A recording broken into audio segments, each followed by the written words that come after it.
What is up, guys? This is your boy DC back with another banger. And today, I thought I might as well, talk about how to speed up your internet, stuff like that. Since, net because of, let's face it, net neutrality is going to go away. And I might as well, try to help you guys get around without paying no stupid fees. So, you want to speed up your internet, speed up your multiplayer, more specifically your multiplayer connection. I'm finna run through, give you a couple of tips that could help, speed it up. Alright, so, the first one I want to say, this may be obvious, but use a wire. That's right. Use an Ethernet cable because the truth of the matter is, I'm not sure about Xbox, whatever, Xbox, Scorpio, whatever, and the other things, but the old consoles just aren't made for wireless just yet. So it's better off when you have a wired connection. But here's the issue though.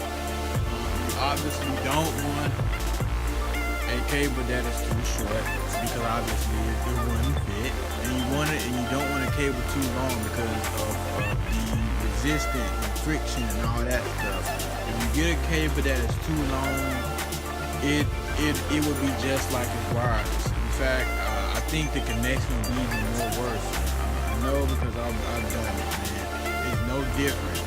To me, it's worse. So yeah.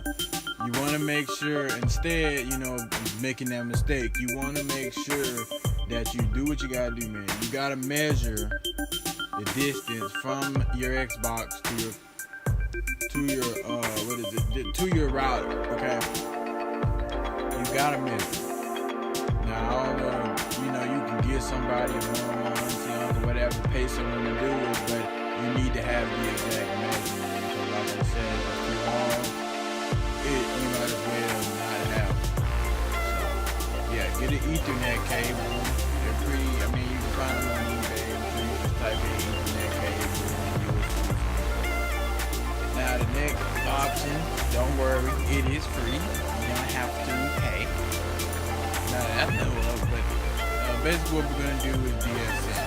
DSN, well, it's a domain nerd. Domain service network. It's a domain network service. DSN, domain service network. Yeah, that right there. Pretty much think of it like this. Alright? Think of it like a highway. You're trying to get to Walmart from your house. And you have to go through the interstate. If you take a shortcut, you get there quicker. Where I'm applying by the shortcut, pretty much, for instance, like Google has a public domain. Pretty much people use 8.8.8, which is 8.8.8, 4 8s, 2 8s, and then 2 4s for the second domain. Now, I'm not saying Google. Now, Google, obviously the public domain is more, is a lot of people use it because, everybody uses Google, meaning Google has a lot of storage, meaning pretty much, like I said, it stores the information. And once it's stored, it just allows you to get to the networks a lot quicker.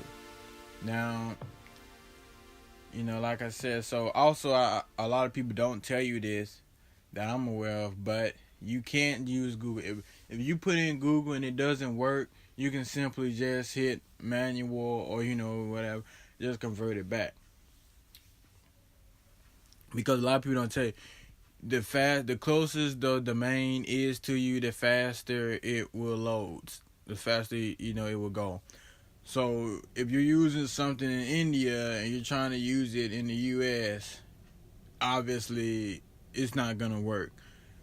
I just want to get that out the way. Now you're probably saying, well, DC, how can I get a domain closer to me? Okay. Well, you can download DSN benchmark. I'll leave a link down below. But basically, you download this software on your computer. Don't worry, you won't get any viruses or nothing like that.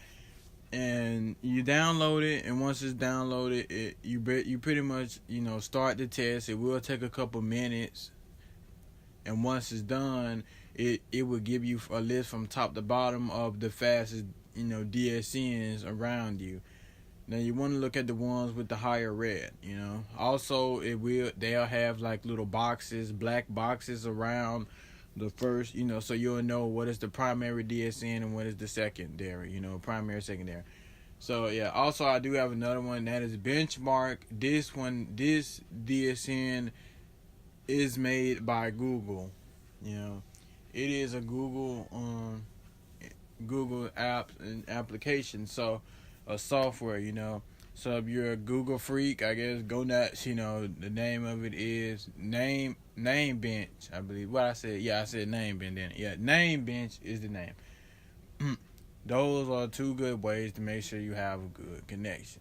Now, you're probably saying, what is something else I can do? Well, compared to this, there's another option you can do. Also, with this method, if you are satisfied with your searches, you can also put it in your router. Now, the way this works is, on your router, there will be something called an IP address. Now, you'll know if you see it because most IP addresses, all IP addresses start with 192 dot whatever the rest of it is.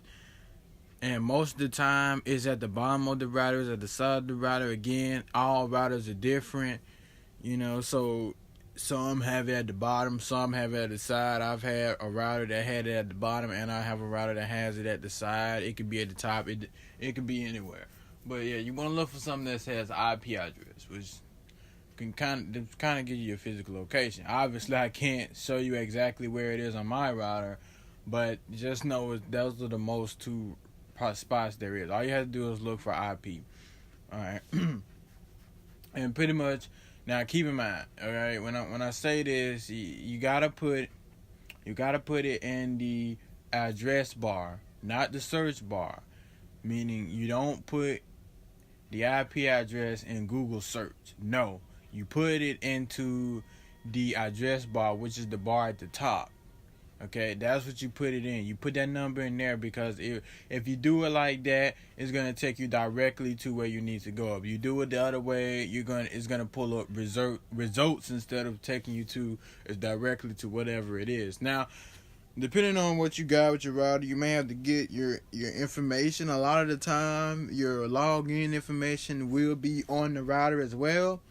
But in case it's not, you don't see it, call your IP internet provider or the person that you got the router from if it's not a router from your internet provider. Now, another option you could do is like to slow down and the latency. Also, I need to stress that latency you can't get rid of. Latency is made in games to sort of keep the game fair. If, like I said, someone's cheating because of latency, you can still compete with them. So you won't ever get rid of latency.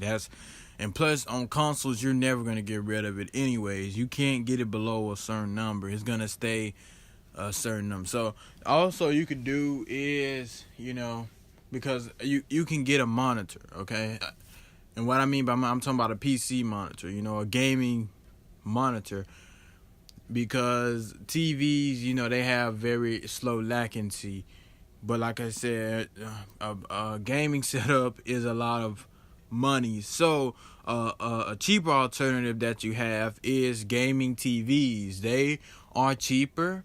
They're made for gaming. I know they're TVs, but and I guess you said, well, you just contradicted yourself.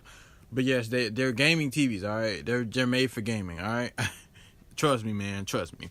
You can get those. Those are a lot cheaper than going the other route with the monitors, especially if you don't have money. You have money, go for a monitor, man. And go for what you know, right? Okay. All right, now that you've got that. Now, another thing you could do, again, I'm not too sure about this one, but a wired controller. And I don't know. Again, some people say it does, some people say it doesn't. But to me, I think I've noticed like a difference in my players, how quick his reaction time. thanks to wireless controllers. Wireless controllers, I don't know. I can't say per se. Maybe I can do a whole video about that in the future. Testing wireless and wired controllers. But I can tell you one thing: wired controllers are a lot cheaper, and they easily burn out. But I think because of the screen, and it doesn't have like the interference, from the Wi-Fi, that could like I said again, a wire controller could also slow down on the latency. Not too sure about that, but it's a possibility. It could be. And while we're on that, I might as well say something that may be so simple, and if you probably do this one thing, you probably won't even need those other things. But simply moving your router or changing the channel of your router, because think of your router as a radio, because well, if you know Wi-Fi waves are radio waves, if you didn't know. So basically you can sort of do this a lot of ways. Now, you can move your router from a place that is not, I recommend you move your router to a place that doesn't have any type of metal or anything like that. Why? Because metal can interfere, because everything is on like everything is on like a 2.4 hertz. Everything is 2.4 hertz. Microwaves, all of that. You can change your, because now they do 5 hertz. Some routers some routers do the 5 gigahertz. 5 hertz. Stuff like that. You could change the channel. Like I said, that's changing the channel. So you can also do this, like I said, in your settings routers, however you get to that. Now that that's out the way. One final thing, all right, which still has to do with your router. You can move it from, like I said, move it to a place where it doesn't have a lot of electronics around. And also I recommend that, a lot of people don't know this, but if you put your router on a ceiling, you will have a better reception than having it on a bookshelf or somewhere. Pretty much the higher it is, the better, because a lot of people don't know this, but radio waves, they don't come up or how people, try to describe it coming, in a straight line. They actually go down instead of up or out, they go down. So I'm sure you've seen it, in school and things of that nature. The router is on the roof. Now, it may seem crazy and people may be like, dude, what you doing? But I assure you, man, it will help you out, because like I said, radio waves, they come down. You will probably get a better reception and all that. Now you're probably saying, with DC, well, what if I'm in a basement? Well, you can get a Wi-Fi extender. I'm pretty sure they're really cheap. You just plug them in your wall, and you can, it makes the Wi-Fi signal scratch. You can also do this with an old router. If you want me to do that, I guess. I'd be more than happy to show you. But this video is already as long as it is. But I think I've touched just about everything. So if I missed anything, or you found something that you think is very constructive, I would love for you to leave it in the comments below. But anyways, this has been your boy DC. Catch you in the next one. Peace.